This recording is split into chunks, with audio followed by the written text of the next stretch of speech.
Welcome back to First Take. The NFL draft quickly approaching. I can't believe we're already a month out here. Field Yates has unveiled his latest mock draft. Yates projects Fernando Mendoza going #1 overall to the Raiders, while the Cardinals trade up to select Ty Simpson at number 26.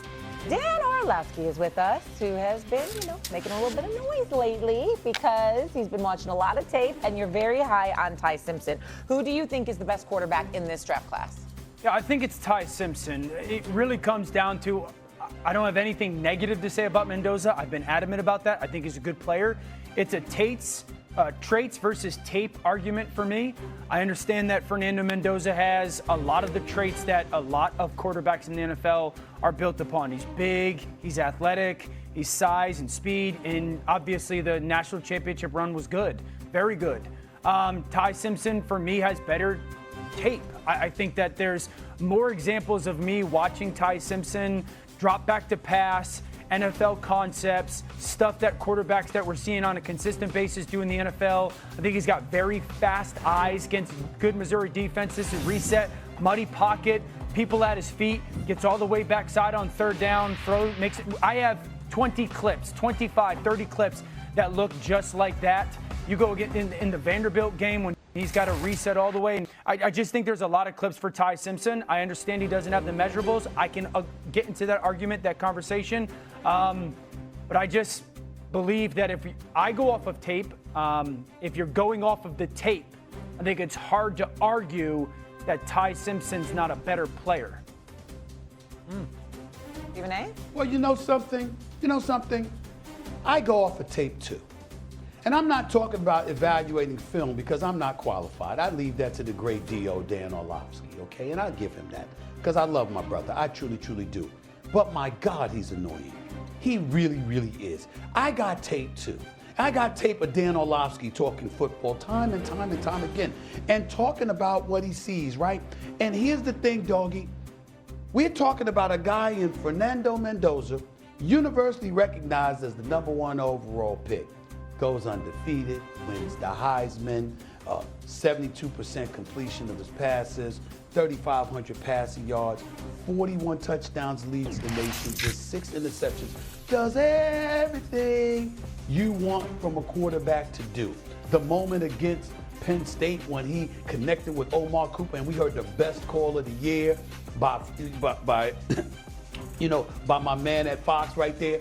I'm just looking at it. And I'm just saying to myself, okay, then you saw the moment that he scampers into the end zone for the national championship game. So everything that you're looking for, you get the moments, you get the greatness, you get all of this other stuff. And then here comes Dan Orlovsky up the rear. Well, I haven't finished watching the tapes yet. This is him weeks ago. I haven't finished watching the tapes yet, but of these 5 tapes that I've seen, all of a sudden it's giving me cause to pause. And then now that he got all the work in, I just don't see it. I'm just saying to myself, does it matter what Mendoza did for this year? Does it matter? I like Ty Simpson. I just interviewed him over a couple of weeks ago. I like the kid. He's going to be the second quarterback taken in the draft. But I watched him, and I'm like, the last 6 games or so, when he's throwing about 4 interceptions, he's only completing 60% of his passes and was struggling for Alabama, albeit some injuries and other things that was going on in Alabama. Does that count? I'm just wondering, because what Dan Orlovsky essentially is saying to the football world is, look, not saying anything negative about Fernando Mendoza, y'all, but you pretty much ignore what you saw and just go to the tapes. Just go to the tapes because the undefeated season and the Heisman Trophy and all of that, don't worry about all of that. Watch the tape. Really? I just don't know. I just don't know. Go ahead, Doug. Danny, I understand what you're saying. I saw some things out of Simpson, too. The Auburn comeback did a wonderful job. You mentioned the Missouri game.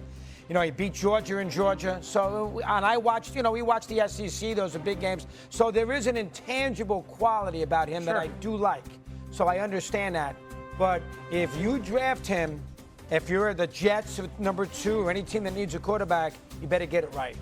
Sure. And I don't know if he's going to be, is he a Nick Purdy type? That's Brock Purdy type. Sure. That's everybody seems to compare him to. Yeah, Baker Mayfield. Yeah, that type. Purdy was the last player picked in the draft that one year. Mayfield was not worth the number one pick in the big picture. He's probably not necessarily worth the number one pick. You got to take Mendoza with the first pick. Yeah, he was 13. He won every game. He made enough big plays. Brady's there. He's big. He ran for the. You got to take him with the number one pick. And if you get it wrong, you get it wrong. Yeah, I haven't really argued. I understand the thought of the physical part of this conversation. I haven't really disagreed a ton with that. I get that. I've just said I think one of them is a better quarterback than the other. I don't think Fernando Mendoza is a bad player. I've never said that. But a couple of things that I have said, and Stephen A., you bring up the 72% completion percentage. Yes, a huge part of Indiana's offense is a ton of RPOs, where he just catches the ball, takes the ball, puts it into the running back, corner plays off, and it's an easy 5-yard throw. That's just my thought on their offense. The completion percentage probably would be higher. I think the way that we've talked about these players in the end of season run, and this is what became a huge deal with McAfee yesterday, because he goes big games, and I said, well, what big games? And of course I know he played in big games, but I'm asking, okay, what ones are you specifically talking about? And I mentioned this. I don't think he was overly impressive in the Iowa game. He made a couple throws at the end, yes, but it's also part because they're in the game because of the defense. Ohio State, right? No, the Iowa game as well. The Ohio State game. I don't think he plays particularly great in the Ohio State. Iowa, they barely won the game. Right. I don't think he plays great against Ohio State. Tough, absolutely. Makes a throw or two, but they're in the game because their defense plays so great. I don't think he played unbelievable against Miami. I don't. They're in it because their defense was great, and then he makes a couple plays. How did Ty Simpson play in the AFC Championship game, SEC Championship game against Georgia? How did he play against Indiana in the playoffs? How did he play? Okay, so one, against Georgia, he had no shot. Alabama was terrible by then, and that's why most people said should not be in the college football playoff. Indiana, he gets hurt. He didn't do anything in Indiana. They were completely overwhelmed. That was the number 2 defense in the country. This isn't a guy versus the other thing. Like that's my whole thing. It's like if you say one player is better than the other, you're saying one player is not good. That's never been the case. And then Mad Dog, I agree. I get the point of the physical part of this. I get it. If you take Ty Simpson relatively early, you better be right because you have to prove that he can survive a whole season. I would tell you that you have to prove that you can get Mendoza to operate an NFL offense the same way he operated his college offense. Hey, hold on. We got to go. We got to break, but I have a really quick question. If you took Ty Simpson high in the first round, would you start him right away, or are you taking him under the impression he's got to learn and sit for a year? Because Mendoza, they're going to take and play him right away. I don't think either of these guys should play right away. I really don't believe that. I think both of them would be suited off to sit for a little bit of time. Okay. We're going to leave that here.